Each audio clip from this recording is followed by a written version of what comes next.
Hey guys, it's Chris Baynes at Coldwell Seacoast Realty. Hope you're having a great week. We're still very, very busy. We're in full swing here at the end of April in 2012. Lots of activity out here. Today I want to talk with you briefly about getting your home ready for sale, the interior, and what we call home staging.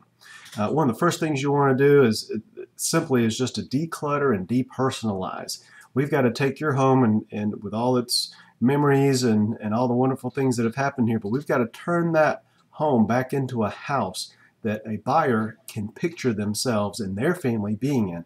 It's hard to do that when you walk into someone's home and they've got pictures of their families and their pets, and they've got the frog collection and all the other knickknacks sitting around. So what we want to do is depersonalize and declutter. Basically, think of a model home that you may have been in, and if you haven't, there's plenty of websites out there that you can go to. Just type in home staging and you can see what I'm talking about. But we really want to get out any extra furniture. We want to clear countertops. I mean, I'm not talking about all the decor. Some decor is good, but we don't need the homes to be overly decorated. If you have the shelves and they're shoved full of bottles and knickknacks and things like that, we need to get that out of there. Countertops in the kitchens, we want those really cleaned off. We don't want a bunch of appliances up there. Ideally on a countertop in the kitchen, you might have a bowl of lemons and maybe a bottle of wine in the corner with a couple of glasses, or maybe a wine holder with a couple of bottles in there. And really that's about it. We don't need a lot of stuff. We want to get rid of stuff. If you have those collections or collectibles or display cabinets, let's pack those up and get them put into storage. Renting a storage building is a great way to get started because you're going to be moving anyway, so we might as well start now by making the house as presentable as it possibly can be, and that's going to make it more appealing and help to net you more money. Depersonalizing, that's also going to include family pictures. As hard as it may be, let's get the family pictures, the pet pictures down, and just put some neutral decor up there. The next thing that we want to do is paint. If it needs painting, paint it. It is relatively cheap. It's not fun. Either have someone paint or paint yourself. We look for flat paint on your living space walls simply because it's going to hide wall imperfections. You're going to fill in your nail holes, get a nice coat of neutral color paints work best. It's okay to have some color sometimes, but typically your bold colors are just going to be very personal. If you have wallpaper, generally get rid of it. That's my general rule on that. And I know I've seen houses where the wallpaper looks great. It's not a 100% apply rule, but typically if you have patterned wallpaper in your house, get rid of it. Let's put a neutral paint on the walls. I know not everybody wants to hear that, but that's what I recommend. Next thing is kitchen. Take a look at your kitchen as far as the appliances go. Are they that old 70s green? Let's update the appliances. You don't have to spend an arm and a leg on appliances, but if they need to be updated, let's go ahead and do it.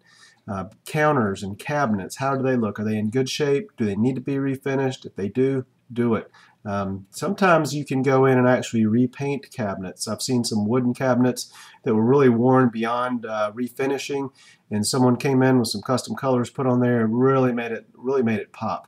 Countertops, new countertops are okay. That could be pricey. A lot of times you can actually tile over countertops and save yourself a bunch of money. But if it's in good shape, the laminates are fine, depending on your house. If you're in a neighborhood where everybody has granite, you're probably going to be looking to do some inexpensive granite. And actually, granite is priced fairly well these days, so just keep that in mind.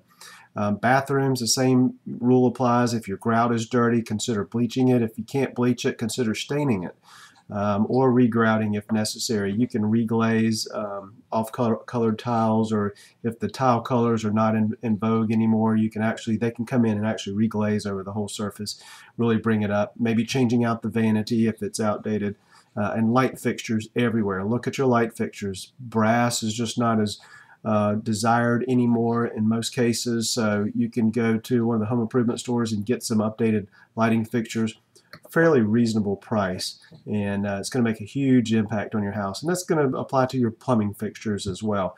You don't have to spend an arm and a leg to really make it look like you've really remodeled your house quite a bit.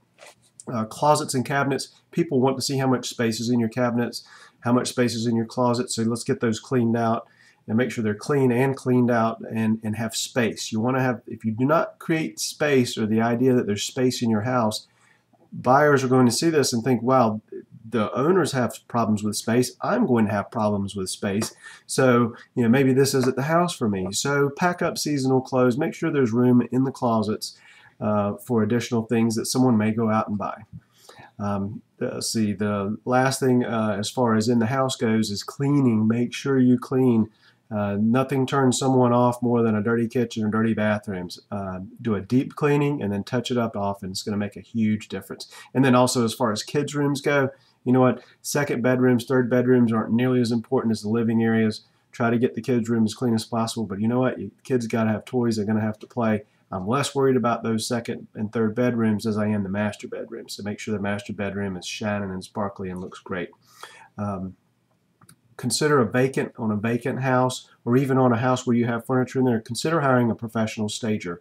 I know Just Perfect Staging here in Wilmington, they do a fantastic job. I'll include a link on this blog today, but they have pictures too of what a well-staged home looks like. But an empty house does not sell as well or as quickly as a home that's been staged. So they can offer those services where they actually bring in and lease furniture and decor and make the house really pop. We've been working with them for some time, and I actually got another one we hope to get going on soon. But anyway, if you have any more questions, give me a call, 910-470-4408, or you could send me an email, and next week we'll talk about what you can do on the outside of your house to make it look better. Take care.